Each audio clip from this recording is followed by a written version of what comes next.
4,000 years ago, in the ancient Near East, a single man made a decision that would change the history of the entire world. He left his home, he walked into the unknown, and he followed a voice that promised him something no conqueror or king had ever been promised before. Not wealth, not power, a covenant, an unbreakable bond between a people and their God, and a land that would be theirs forever. From that single moment, 4,000 years of extraordinary history unfolded. Kingdoms rose and fell on this small strip of land between the desert and the sea. Temples were built and burned. Prophets walked its hills. Armies destroyed everything that had been built. And the stories born here became the foundation of three of the world's greatest religions. This is the ancient history of Israel. From Abraham's first step in Canaan to the moment Rome scattered a people across the world for 2,000 years, it begins with a promise. Around 2000 BCE, in the prosperous Sumerian city of Ur, in what is today southern Iraq, a man named Abram received a divine command. Leave your country, leave your people, go to the land I will show you. Abram went. He traveled northwest out of Mesopotamia and into the land of Canaan. There, God spoke to him again. To your offspring I will give this land. This covenant between Abram and God is the foundational event of Jewish identity. The promise of land, the promise of descendants as numerous as the stars. God changed Abram's name to Abraham, father of many nations. His son was Isaac. Isaac's son was Jacob. And God changed Jacob's name to Israel, the one who wrestles with God. Jacob had 12 sons. Those 12 sons became the 12 tribes of Israel. But Canaan suffered a great famine. The family of Israel followed Joseph, one of Jacob's sons who had risen to power in Egypt, and moved south. They went as guests. They stayed as slaves. For 400 years, the descendants of Abraham labored under Egyptian bondage. They built the cities of Pharaoh. They cried out under their oppression. And in that darkness, the promise of Canaan, the land God had shown Abraham, became the most powerful dream a people had ever dreamed. The dream of return. The dream of home. It would take 400 years and one of the most extraordinary figures in human history to make it real. Abraham's descendants had become slaves in Egypt, 400 years of bondage, and then from the most unlikely beginning, a man appeared who would lead them out. His name was Moses, and what happened next would be told for 3,000 years. Into the darkness of Egyptian slavery, a child is born, an Israelite baby hidden in a basket among the reeds of the Nile, by his mother to save him from Pharaoh's decree to kill all Hebrew male infants. Pharaoh's own daughter finds him, raises him as an Egyptian prince. His name is Moses. But when Moses kills an Egyptian who is beating an Israelite slave, he flees into the desert. And there, alone, exiled, he encounters God in a burning bush that is not consumed by its own fire. Take off your sandals, you are standing on holy ground. God sends Moses back to Egypt with one message for Pharaoh. Let my people go. 10 plagues descend on Egypt. The Nile turns to blood. Locusts darken the sky. And finally, the death of every firstborn in Egypt, including Pharaoh's own son. Pharaoh releases the Israelites. They leave in the middle of the night, hundreds of thousands walking out of the only home most had ever known. Pharaoh changes his mind. His army pursues them. The sea parts. They cross on dry ground. The Egyptian army follows. The waters close. They wandered in the desert for 40 years. At Mount Sinai, Moses received the Torah, the law of God, the 10 Commandments, the covenant between God and his people written in stone. Moses died within sight of the promised land. He saw it from the top of Mount Nebo, but he never entered it. The Israelites had escaped Egypt and received the law at Sinai. Under Joshua, they conquered Canaan.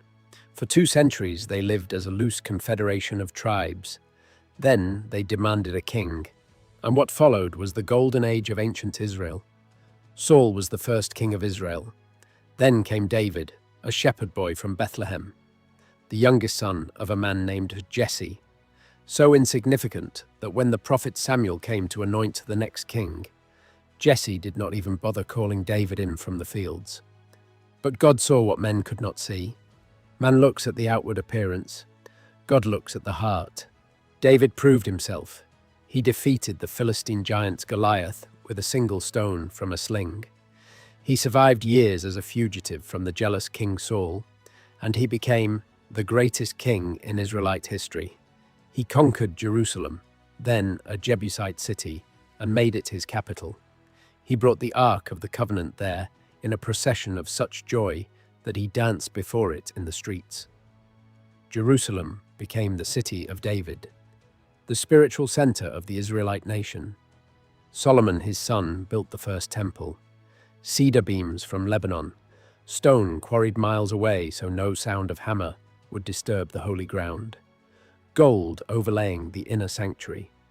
In the innermost chamber, the Holy of Holies, the Ark of the Covenant rested beneath the wings of 2 golden cherubim. This was where God's presence dwelt among his people. But after Solomon's death, his son refused to lighten the burden of heavy taxation on the people. 10 of the 12 tribes revolted. The kingdom split, the northern kingdom of Israel, the southern kingdom of Judah, united for less than a century under David and Solomon, now divided, vulnerable, and the great empires were watching. The golden age lasted less than a century. The divided kingdoms were surrounded by empires with vast armies and no mercy. The northern kingdom fell to Assyria in 722 BCE. The 10 tribes were scattered and lost to history forever. Then Babylon turned its eyes south toward Jerusalem, and the most devastating moment in ancient Jewish history began. 586 BCE. Nebuchadnezzar II, king of the Neo-Babylonian Empire, besieges Jerusalem. The siege lasts 18 months. Inside the city, famine kills thousands. The last defenders fight from the walls with weapons they can barely lift from hunger.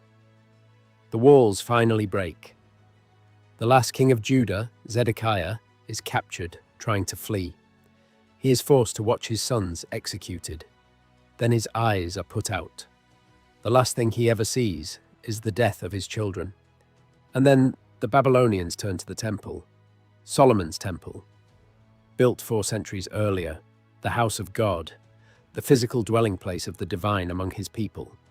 They burn it to the ground. The gold is stripped, the great bronze pillars broken apart and carried to Babylon. The Ark of the Covenant disappears. No historical record explains what happened to it. It was simply gone, and the people of Judah are marched into exile. By the rivers of Babylon, the psalmist wrote, "There we sat and wept when we remembered Zion.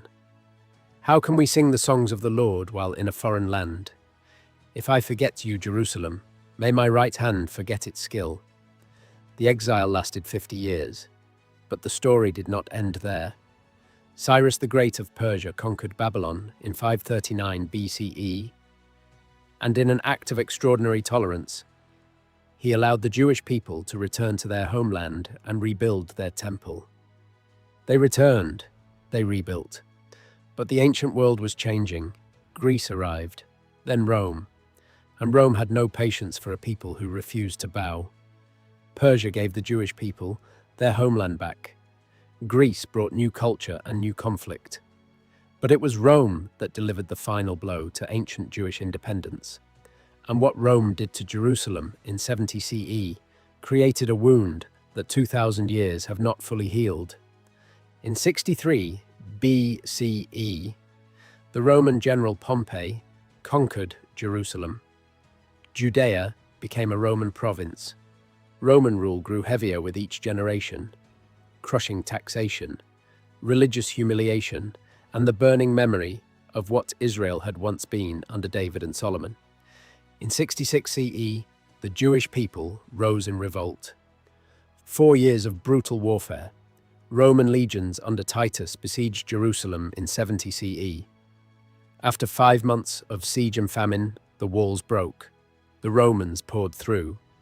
Herod's magnificent temple, the grandest building in the ancient world, was burned. Only one wall of the temple complex survived. The Western Wall.